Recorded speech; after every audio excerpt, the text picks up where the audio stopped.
Hello friends, welcome back to my YouTube channel law educators. Friends, आज legal language और legal writing के subject में आज हम जो टॉपिक लेकर आए हैं वो है केस कमेंट और साइटेशन। तो चलिए जानते हैं इसके बारे में। So let's start with the first topic, write a case comment. So दोस्तों, केस कमेंट को जो हिंदी में कहा जाता है केस टिप्पणी, तो हमें केस टिप्पणी को लिखना है, इसके बारे में ध्यान देना है। तो जब भी हम किसी केस की या किसी पर्टिकुलर रीडिंग की टिप्पणी करते हैं, ठीक है, तो हम उसमें कुछ चीज़ों का ध्यान रखते हैं। पहले तो कि हमें जो भी केस हम पढ़ रहे हैं उसकी पूरी केस की आउटलाइन, केस की पूरी रीडिंग और उस केस के जितने भी लॉ जो हैं या लॉफुल स्पेशलाइजेशन है वो कंपोज की गई है, ठीक है, उसको पूरी तरह से केस को एनालिसिस करना और उन एनालिसिस में से इश्यूज जो हैं उस केस लॉ के अंदर इस केस लॉ के इश्यूज को ड्रॉ करना, साथ के साथ जो एनालिसिस किया उन एनालिसिस को इस तरह से ब्रेक डाउन करना ताकि जो इश्यूज हैं उनको हाईलाइट किया जा सके और प्रकाशित किया जा सके। अब बात करते हैं कौन कौन से पॉसिबल अप्रोचेज हैं जो कि केस कमेंट की राइटिंग के लिए जो है हेल्पफुल है। पहला अप्रोच है कि लॉ, जहां पर लॉ क्लियर नहीं है, लॉ इज नॉट क्लियर। अब जहां पर लॉ क्लियर नहीं है वहां पर हम राइटिंग के लिए उसकी एनालिसिस करेंगे कि भाई जो ये लॉ में, जो केस लॉ में पर्टिकुलर लॉ लगाया गया है या बताया गया है वो लॉ गलत है और हमें आगे उसको अप्रोच करके ही अपनी एनालिसिस करनी है। सेकंड जो एनालिसिस है, अप्रोच है, वो है judgment is correct clear the law. अब यहाँ पर जहाँ पे कुछ केस लॉ दिए गए हैं जहाँ पर जजमेंट जो सही है और जो लॉ को क्लियर करते हैं उसकी कैसे एनालिसिस होगी। तीसरी अप्रोच होती है कि जहाँ पर जजमेंट रॉन्ग है, ऐसे केस लॉ है जहाँ पे जजमेंट रॉन्ग है, तो वहाँ पर हमें कैसे एनालिसिस करनी है और केस कमेंट राइट करना है। चौथा जो पॉइंट दिया गया है कि जजमेंट तो ठीक है बट रीजनिंग गलत है, तो ऐसे केसेस में, ऐसे केसेस लॉ की कैसे एनालिसिस करनी है और उसकी राइटिंग केस कमेंट कैसे करनी है। और पांचवा पॉइंट होता है जहां पर इश्यू जो है डिस्कस ही नहीं किए गए, जो इंपॉर्टेंट इशू थे केस लॉ के वो डिस्कस ही नहीं किए गए। तो इन पांच चीजों को ध्यान में रखते हुए जो ये पॉसिबल अप्रोच है वो हेल्प करती हैं केस कमेंट को राइट करने के लिए, मीन्स की केस की टिप्पणी करने के लिए। अब दोस्तों, केस की टिप्पणी करने के लिए कुछ स्ट्रक्चर दिए गए हैं कि केस की आप टिप्पणी कैसे करेंगे, केस को राइटिंग, केस कमेंट की राइटिंग कैसे करेंगे। तो चार स्ट्रक्चर्स हैं, चार पार्ट में डिवाइड किया गया है। पहले तो आप इंट्रोडक्शन देंगे पूरे केस का कि आपने केस से क्या समझा और उस केस के बारे में पूरा बताएंगे कि ये केस लॉ है क्या। फिर उसकी बैकग्राउंड के बारे में बात करेंगे, जो भी केस लॉ है उसकी हिस्ट्री कहाँ से, ओरिजिनेशन कहाँ से है, उस पर्टिकुलर केस लॉ की ओरिजिनेशन बताएंगे। फिर आप एनालिसिस करेंगे। एनालिसिस करते समय आपको कुछ क्वेश्चन रेज करने हैं अपने ही माइंड में, जो कि आपको उस केस लॉ को देख के रेज हो रहे हैं और उन क्वेश्चन को वहां पुट करना है कि ये आपके एनालिसिस है इस पर्टिकुलर केस लॉ को लेके, जो कि ठीक है या गलत है, आप अपनी एनालिसिस वहां पर करेंगे। लास्ट में कंक्लूजन आपको राइट करना है कि इस कंक्लूजन, इस पूरे केस लॉ का ये कंक्लूजन है जो कि आगे पर्टिकुलर प्रोसीडिंग के लिए या फिर जो केस स्टडीज होती हैं उनके लिए हेल्पफुल है या नहीं है, जो भी आपका केस के रिलेटेड, केस लॉ से रिलेटेड जो भी कंक्लूजन। तो ये चारों चीजें जो हैं, जो चारों स्ट्रक्चर हैं, ये आपके केस कमेंट की राइटिंग के लिए हेल्पफुल होते हैं। इसी तरह से आप इन्हीं स्ट्रक्चर्स के द्वारा आप केस कमेंट को राइट कर सकते हैं। तो दोस्तों, स्टार्ट करते हैं अब साइटेशन से। साइटेशन क्या होता है? तो साइटेशन जो है एक तरह से पाथ एड्रेस होता है किसी बुक का, आर्टिकल का, वेब पेज का और जो भी पब्लिश्ड, अदर पब्लिश्ड आइटम है, ठीक है, पब्लिकेशंस है उनका। तो एक तरह का पाथ एड्रेस है जो कि एक यूनिक आइडेंटिटी होती है उस आइटम की। जैसे कि हम किसी बुक की यूनिक आइडेंटिटी है तो हम उसकी साइटेशन से उसकी सफिशिएंट यूनिक आइडेंटिटी के बारे में पता कर सकते हैं। एक सफिशिएंट डिटेल्स होती है जिसके द्वारा हम पर्टिकुलर बुक, आर्टिकल, एक्ट या फिर वेब पेज के बारे में जान सकते हैं। अब साइटेशन जो है वो स्कॉलर वर्क्स में, बिब्लियोग्राफीज में और जो कि पास्ट वर्क्स जो किए गए हैं सब किसी सब्जेक्ट एरियाज पे, उनसे रिलेटेड जो है हम साइटेशन करते हैं। अब citation are use in the scholarly work give information about the publication. अब जब बात करते हैं स्कॉलर से रिलेटेड वर्क की, तो वहां पे आ जाते हैं books, journal articles, videos etcetera. तो इन सब की जो कहते हैं साइटेशन करना, इंफॉर्मेशन जुटाना, एक सफिशिएंट डिटेल्स देना, उसे हम साइटेशन कहते हैं। That enables reader to identify and locate the referred publication. तो जिसके द्वारा जो कभी भी कोई एक बुक कोई पढ़ रहा है, अगर उसमें साइटेशन दी हुई है, उसका एक पाथ एड्रेस दिया उस बुक का, तो ये आइडेंटिफाई करना रीडर्स के द्वारा कि जो ये बुक दी गई है ये इस पर्टिकुलर रेफर पब्लिकेशन से है और इसके अंदर जो भी रीडिंग्स दी गई है, जो भी इंफॉर्मेशन दी गई है, वो इस पर्टिकुलर या किसी पर्टिकुलर बुक से रेफर करती है। तो उस पर्टिकुलर आइडेंटिटी को प्रोवाइड करने का काम जो है वो साइटेशन करता है। अब कुछ एग्जांपल है दोस्तों जो कि नेचर ऑफ लॉ रिपोर्ट्स में इन इंडिया में जो है बताया गया है साइटेशन कि कुछ नेचर ऑफ लॉज हैं, ठीक है, कुछ इंडिकेशंस हैं। अब जैसे छोटी छोटी इंडिकेशंस दी गई हैं, अब बात की गई है साइटेशन यहाँ पर है AIR, ऑल इंडिया रिपोर्टर्स।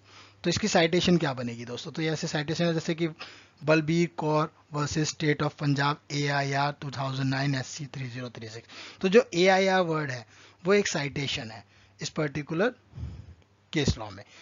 अब बात की गई है SSC की है, SCC supreme court cases citation Maruti Suzuki limited versus CC 2009 number SCC 193, ठीक है। अब ऐसी SCR सुप्रीम कोर्ट की रिपोर्ट, उसके बाद SCJ supreme court general, CRLJ criminal law journal. तो ये सारी जो है साइटेशंस प्रोवाइड की हैं। अब बात करते हैं किसी पर्टिकुलर केस लॉ के साइटेशंस के बारे में। जब भी हम किसी केस लॉ की साइटेशन करते हैं तो हमें कैसे क्या किन किन चीज़ों का ध्यान रखना चाहिए साइटेशन करने के लिए। A case may be cited according to the inclusion of essential elements are required to give accurate information regarding its publication in law reporting journal। तो जब भी हम किसी भी केस को साइटेड करते हैं, मतलब साइट करते हैं, साइटेशन करते हैं, तो उसमें कुछ एसेंशियल एलिमेंट्स है जिनको इन्वॉल्व किया जाता है जो कि उस पब्लिकेशन की, जो कि लॉ रिपोर्ट की रिपोर्टिंग जर्नल की जो पब्लिकेशन है उस पब्लिकेशन की एक्यूरेट इंफॉर्मेशन जो दे सके। तो उसको साइटेशन करने के लिए कौन कौन से एलिमेंट्स हैं वो एलिमेंट्स मैं बताता हूँ आपको दोस्तों। यहाँ जो केस लॉ की साइटेशन में एलिमेंट्स यूज होते हैं, पहला एलिमेंट जो है वो पार्टी नेम है। जैसे कि पार्टी नेम्स है, traditionally the names of the party to a case are mention in italic. तो आपने देखा होगा इटैलिक में जो है केस के जितनी पार्टीज होती है, पार्टीज जो मेंशन की जाती है और पार्टीज के बीच में जो है वी वर्ड का यूज किया जाता है in roman type and lower case में, मतलब छोटा v, but often an italicise v is regard as acceptable for sake of की स्टॉक कन्वीनियंस। तो समटाइम्स देखा अपना एक बड़े केस का भी इटैलिस, जब हम इटैलिक चीज का यूज करते हैं, इटैलिक फॉन्ट का यूज करते हैं, उस जगह पे जो है हम बड़ा वी का यूज करते हैं टू सेक ऑफ की स्ट्रोक कन्वीनियंस। अब बात करते हैं यहाँ पर सेकंड एलिमेंट की जो कि ईयर है।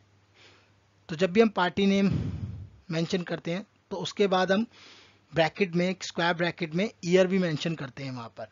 It is enclose in either round और स्क्वायर ब्रैकेट। तो स्क्वायर ब्रैकेट या राउंड में जहां पर जैसे मेंशन किया गया है, पहला एग्जांपल आप देख रहे हैं Maruti Suzuki limited versus CCE और ब्रैकेट में हमने लिखा है 2009। इट मींस कि ये जो है पर्टिकुलर केस का ईयर है।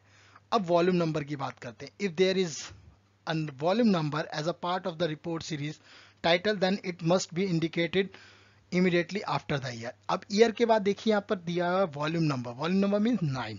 तो 9 जो यहाँ पे मेंशन किया गया है वो एक वॉल्यूम नंबर है। उसके बाद आएगा दोस्तों, कभी भी साइटेशन करते केस लॉ की तो उसमें आएगा abbreviated title of the report series. अब जो भी एब्रीविएशन है उस टाइटल से रिलेटेड और जो भी रिपोर्ट सीरीज है उसके बारे में। अब ये रिपोर्ट सीरीज का मतलब क्या होता है दोस्तों, ये बता देता हूं। There are the standard forms of abbreviation for most law report series. The series often specifies this standard at the beginning of each value. अब वॉल्यूम जहां पे मेंशन किया गया है उसके बाद देखेंगे आप एग्जांपल में SCC करा गया है। तो SCC जो है वो एक लॉ रिपोर्ट सीरीज है, मतलब कि सुप्रीम कोर्ट केसेस। तो ये सुप्रीम कोर्ट केसेस हैं। तो ये यहाँ पर एक एब्रीविएशन दिया गया है कि ये जो केस है, ये एब्रीविएशन जो टाइटल है इस पर्टिकुलर एग्जांपल में Maruti Suzuki limited versus CCE 2009, तो ये जो रिपोर्ट सीरीज है वो सुप्रीम कोर्ट केसेस से रिलेटेड है। अब लास्ट में आता है पेज नंबर। तो यहाँ पर अगर हम किसी भी केस को बिगिन करते हैं और जब भी उसकी जो सीरीज ऑफ रिपोर्ट है वो साइट की जाती है तो वहां पे केस नंबर देना जरूरी होता है। Give the page number at which the case begins in the series of report cited. तो जो भी रिपोर्ट साइट हुई है, जो कि हमने देखा कि SCC, तो उसके बाद जो 193 है वो पेज नंबर दिया गया है। तो ये पर्टिकुलर केस लॉ किस साल में, उसके बाद उसका वॉल्यूम नंबर, फिर उसकी एब्रीविएशन टाइटल, और लास्ट में आता है पेज नंबर जो कि 193। टोटल कंप्लीट एग्जांपल आप समझ पा रहे होंगे यहाँ पे। Maruti Suzuki limited versus CC, that's a party name. 2009, that's the year in which case. And next, volume number 9, and SCC is abbreviated title of the report series, and last में page number 193। अब बात करते हैं legislative materials की। जब हम legislative material का citation करते हैं तो हमें किन किन चीज़ों की आवश्यकता होती है, कौन कौन से एसेंशियल एलिमेंट्स हैं। तो इसमें 3 एलिमेंट्स हैं। पहले जो कि बिल। जब भी कभी लेजिस्लेटिव मटेरियल्स होते हैं तो लेजिस्लेटिव मटेरियल्स जो होते हैं जो कानून बनाने के समय पे, विधायिका। तो विधायिका में क्या क्या चीज़ आती है, जैसे कि बिल्स आ गए। तो पहला एलिमेंट है बिल से रिलेटेड। तो जब भी हम बिल की साइटेशन करते हैं तो उसमें हमें टाइटल ऑफ द बिल लिखना होता है, जो कि शो करता है कि जो सब्जेक्ट मैटर है जिस पे बिल बनाया गया है वो एट द बिगिनिंग उसका जो नाम है वो बोल्ड कैरेक्टर में होना चाहिए। फॉर एग्जाम्पल जैसे कि यहाँ पे दिया है राइट टू इंफॉर्मेशन बिल। अब बात की जा रही है राइट टू इंफॉर्मेशन बिल की, तो इसको जो है बोल्ड कैरेक्टर में दिया जाएगा और इसे मेंशन किया जाएगा as a title of the bill. अब बात करते हैं ईयर ऑफ द बिल। तो कौन से साल में ये बना बिल। तो अब बिल जो है the citation should be also include it's year of introduction, किस दिन ये बिल इंट्रोड्यूस हुआ। तो उसका ईयर जो है वो आपको टाइटल नेम के बाद मेंशन करना है। तो टाइटल नेम के बाद आप मेंशन करेंगे तो क्या हो जाएगा, ये राइट टू इंफॉर्मेशन बिल 2004। अब तीसरा पॉइंट है कि date of introduction of bill. अब यहां पर पहले ईयर की बात की गई, अब डेट की बात की जा रही है। तो जब भी हम बिल टाइटल लिखते हैं बिल का, राइट टू इंफॉर्मेशन बिल, उसके बाद हमने लिखा ईयर 2004। अब बात की जा रही है date of the introduction of the bill. तो अब जब होगा कि लास्ट में क्या दिया जाएगा, the date of the introduction of bill should be indicated at the last for citation purpose. It gives accurate and related reference to researcher. तो ये एक एक्यूरेट इंफॉर्मेशन देता है इस पर्टिकुलर बिल को जो है रेफरेंस करने के लिए। जब भी कोई रिसर्चर है, रीडर है, इसे रेफरेंस करेगा right to bill 2004 introduced in Lok Sabha on 22 दिसंबर 2004। तो ये प्रॉपर जो एक बिल की साइटेशन है उसके द्वारा वो उसे पर्टिकुलर बिल को एक्यूरेटली जो है रेफर कर पाएगा। अब अगला है कि जो स्टैट्यूट और एक्ट होते हैं उनकी साइटेशन कैसे हो। The full citation of statute must include the following elements in the order. तो पहला टाइटल ऑफ द एक्ट। तो दोस्तों जैसे कि राइट टू इंफॉर्मेशन बिल की बात कर रहे थे, अब हम कर रहे हैं राइट टू इंफॉर्मेशन एक्ट की। तो ये टाइटल ऑफ द बिल हो गया। फिर उसके बाद आता है उसका short title. Modern legislature is generally given a short title by which it is cited. एक शॉर्ट टाइटल भी दिया जाता है। This short title is indicated in the relevant section of the act, is made up of the name of the act and year it received assent. Any reference to act should always cite to this short title or italic. अब जैसे कि बात की गई है, अब short title क्या है, तो किस ईयर में उसका section of the act, relevant section of the act, ठीक है, वो मेंशन किया जाएगा। और जो है वो एक्ट के साथ साथ उसका ईयर जिसमें उसको एसेंट मिली है एक्ट को बनने की। Any reference to the act should always cite a short title in italic. तो जो short title होगा वो italic में होगा और full में। अगला आता है year of the act. The year of the act also plays a big role in citation. The year must be indicated immediately after the title. अब टाइटल के जस्ट इमीडिएटली आता है, जैसे कि मैंने पहले बताया था राइट टू इंफॉर्मेशन बिल में तो 2004 में। अब राइट टू इंफॉर्मेशन एक्ट 2005 की बात की गई है। नेक्स्ट है नंबर ऑफ द एक्ट। तो एक्ट का नंबर यहाँ पे मेंशन करना है कि ये एक्ट का जो नंबर है, कौन सा नंबर एक्ट है उसके बारे में। और इसमें देखेंगे in India acts pass in year are given number for the particular year. उस साल में जो ये एक्ट बना है वो कौन से नंबर का एक्ट बना है उसके बारे में इंफॉर्मेशन दी जाती है in Indian law. The number of the act must also be included to the cite. तो साइटेशन के लिए नंबर ऑफ द एक्ट भी जरूरी है, जैसे कि यहाँ पर मेंशन है ब्रैकेट में नंबर 22 ऑफ 2005, मतलब कि 22वां नंबर एक्ट जो है 2005 का। अब बात करते हैं डेट ऑफ द एक्ट। अब डेट ऑफ द एक्ट जो जिस डेट में लेजिस्लेशन जो है वो पास हुआ है, जी कोई भी पर्टिकुलर एक्ट जो है वो पास हुआ है, और must also include in citation. तो ये साइटेशन के लिए इंक्लूड किया जाता है, जो कि बहुत ही इंपॉर्टेंट है कि मस्ट है, यहाँ पर जरूरी है यहाँ पर साइटेशन के लिए। Right to information act 2005 number 22 of 2005 dated 15th May 2005। अब यहाँ पर इस तरह से पूरा एक एग्जाम्पल आ गया है। तो कैसे, पहला आपने एक्ट स्टैचूट या एक्ट का नाम डाला, शॉर्ट टाइटल की बात की हमने, फिर हमने ईयर ऑफ द एक्ट की बात करी, फिर हमने नंबर ऑफ द एक्ट की किस साल में कौन से नंबर का एक्ट है, और लास्ट में आता है डेट ऑफ द एक्ट। अब बात करते हैं सब ऑर्डिनेट लेजिस्लेशन की। तीसरा जो इसमें है साइटेशन ऑफ सब ऑर्डिनेट लेजिस्लेशन। अब कोई एक्ट बन गया दोस्तों, ठीक है, अब वो एक्ट बनने के बाद उसमें कोई अमेंडमेंट हुई या रूल बनाया गया किसी पर्टिकुलर एक्ट में, ठीक है। जैसे कि यहाँ पर एक एग्जांपल से आप समझ जाएंगे, यहाँ पर एग्जांपल मेंशन किया गया है, rule made under the environmental protection act 1986 29th of 1986 must be cited as the Environmental Protection First Amendment Rule 2006। तो जो भी अमेंडमेंट किया गया, ठीक है, जो भी रूल में अमेंडमेंट किया गया उसको अमेंडमेंट के द्वारा ही मतलब कि एक सब ऑर्डिनेट लेजिस्लेशन बनाया गया, और जिसको साइट किया गया, साइटेशन दी गई the environmental protection first amendment rule 2006।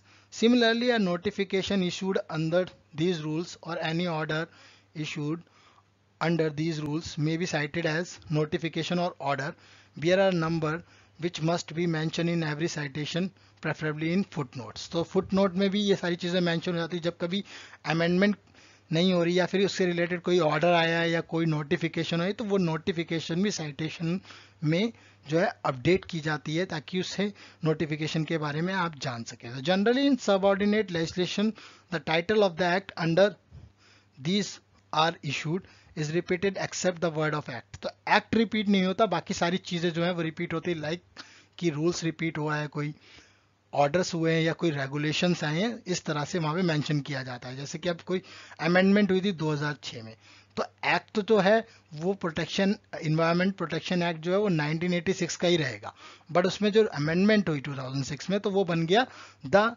Environment protection first amendment rule 2006। इसी तरह से किसी तरह के ऑर्डर्स आते हैं या नोटिफिकेशन दी जाती है, जारी की जाती है इन एक्ट्स के रिगार्डिंग, तो वो भी वहां पर साइटेशन में एज ए ऑर्डर और as a notification as a regulation ही मेंशन किए जाते हैं, ना कि act. Therefore rules order and etcetera can be cited in full by their titles. तो जो भी रूल्स करे गए हैं, ऑर्डर्स दिए गए हैं, फुल बाय टाइटल्स की तरह ही करे जाएंगे और ब्रैकेट में मेंशन किए जाएंगे, except rule has a number which should be given in bracket immediately after the title और it can be mentioned in footnote। तो जो footnote है उसका उसके अंदर जो मेंशन किया, जैसे हमें फर्स्ट मेंशन किया तो पहला अमेंडमेंट हुआ था, तो first is the number. The number must always mention so that there is location become easy. तो अगर हम वहाँ पे नंबर मेंशन कर देंगे, first second amendment third amendment like this, हम वहाँ पे मेंशन करते जाएंगे, तो वो उसे ढूंढने में मतलब इजीली उसे हम लोकेट कर सकते हैं सबऑर्डिनेट लेजिस्लेशन को। तो साइटेशन जो है वो बहुत ही यूजफुल है दोस्तों। जब भी हम साइटेशन करते हैं तो साइटेशन करते समय हमें इन सभी चीज़ों का ध्यान रखना पड़ता है कि कैसे हमें इस केस लॉ की साइटेशन करनी है, कैसे हमें स्टैट्यूट और एक्ट की साइटेशन है, और क्या क्या साइटेशंस जो है वो सबऑर्डिनेट लेजिस्लेशन में यूज होते हैं। तो दीज आर द साइटेशंस को हम दोस्तों हिंदी में उद्धरण भी कहते हैं, और आप इसके बारे में ब्रीफ में भी जाकर पढ़ सकते हैं। So friends, this video is completed and we have covered two topics in this, which is write a case comment and citation. I hope you understood the topic covered in this video. Thank you for watching the video. Please do like, share and comment on video. Also, if you are not subscribed my channel yet, so please subscribe the channel for more videos. Thank you once again, stay tune.